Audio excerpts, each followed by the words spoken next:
Hey, what's going on, guys, and welcome back to Monster Tamer News, the segment on this channel where we go over the recent developments in the monster taming genre. Now, this week we have a monster taming game that's raised over $900,000 USD on Kickstarter, a brand new trailer for Monster Hunter Stories 3 Twisted Reflection, and a little bit of insight into the launch itself. Pokémon Legends ZA has launched, and as expected, the internet has been fighting about that and comparing it to Digimon Story Time Stranger. We've got a rejected patent that could have implications on the genre as a whole and more. So as per the usual, make sure to sit back, relax, subscribe for more monster taming videos, and let's dive in.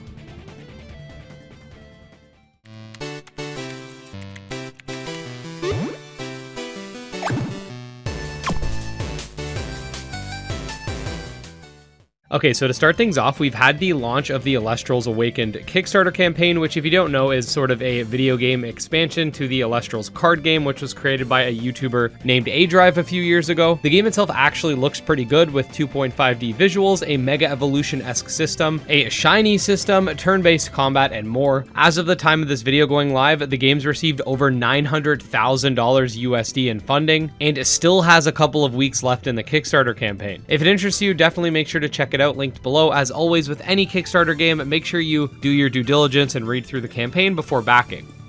We recently got a brand new gameplay trailer for Rockco Kingdom, a monster taming game that's currently being developed for mobile devices and is going to be releasing in China, though I can't find much information about it in terms of an English localization. That being said, it is going to be a turn-based open world game, and they did announce a Chinese playtest for it, which is currently live. I've had a lot of people ask me to cover this game. However, the reason I don't cover it more often is just because, like I said, there's not a lot of English information, nor do I even know if it's coming to the West. I have actually been covering it, just not a lot. I have a video from like January 2022 where I first talk about it. So I definitely know about this game's existence.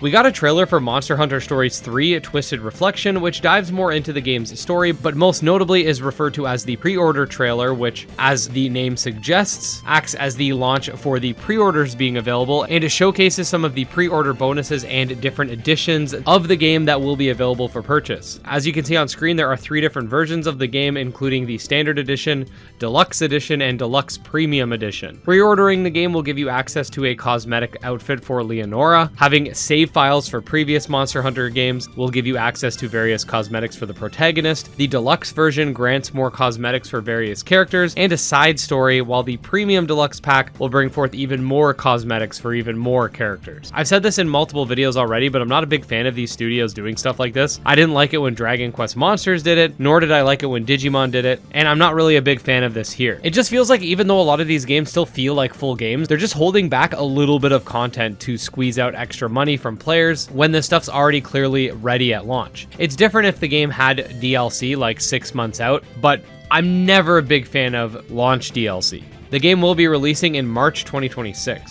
Pipkin, a brand new indie Halloween-themed monster taming RPG just released on Steam. The game, as mentioned, features a fall and Halloween aesthetic, character customization, over 250 moves, 15 elemental types, and more. It's currently 10% off to celebrate its launch if you want to check it out, linked below. Pokemon Legends ZA launched a couple of weeks ago, and as expected, there's a lot of discussion about the current trajectory of the Pokemon franchise. A lot of people are comparing the game to Digimon Story Time Stranger. I made a whole video talking about why that's not the best comparison to make, but a lot of people were actually really riled up by this image here, since it sort of shows that game journalists will give preferential treatment to studios based on who those studios are rather than what the games are that they put out. I'm not really a number score kind of guy when it comes to reviewing games, but even if you want to argue that in spite of Legends ZA's shortcomings, it deserves a 79, I think that Digimon Story Time Stranger having that same rating is kind of insane, but that's just me. I put out a video talking about my thoughts on Legends ZA if you want to check it out, linked below, but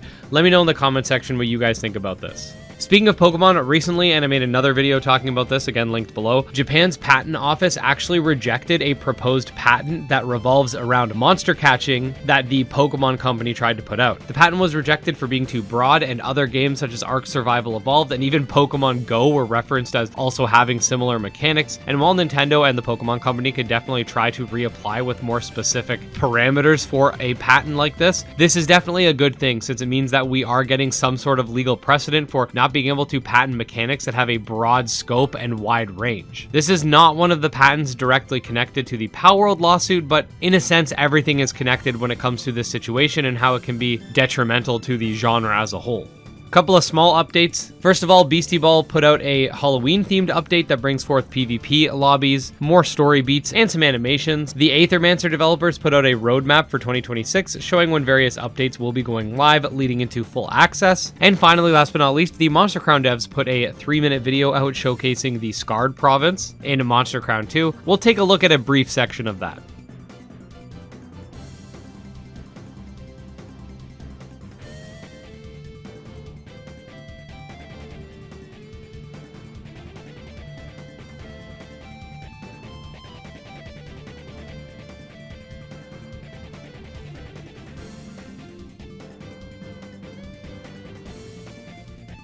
And there you go, guys. Some interesting stuff for sure. Definitely going to have to wait and see what happens with regards to Rockco Kingdom and a potential Western localization. The game is coming out on mobile devices, so my first thought is what's the monetization strategy going to look like, but we'll have to wait and see on that. I genuinely hope that Nintendo loses this lawsuit against Palworld, as this represents a bigger thing than just Palworld and Pokemon. It showcases what big companies will do to smaller ones instead of actually making improvements, and could end up hurting the genre as a whole. Monster Hunter Stories 3 is looking good so far, so I'm definitely excited to check that out as well. And like I said before, a new game just released called Pipkin. Go check it out. I don't think too many people know about it, but they were present at the recent Monster Taming Direct, so go show them your support if you're interested. That being said, guys, if you enjoyed the video and want to stay up to date on all things monster taming, subscribe to the channel because that's all we post here. And just wanted to say special thanks to our supporters, especially Candy Marunci, Tragsoft, Valorware, Nemo, and Wrathful Beast, and we'll see you next time. Peace.